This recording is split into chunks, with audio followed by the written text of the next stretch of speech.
Hello guys, in this quick video I'm going to show you how to delete your watch history on TikTok. Here's how to do it. Open your TikTok app, navigate to your profile, click on the top right corner and click on settings and privacy.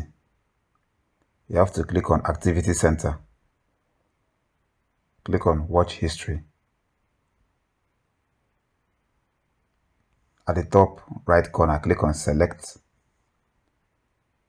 At the bottom left corner, click on select all watch history. At the bottom right corner, click on delete. It's going to ask you delete watch history from the past 180 days.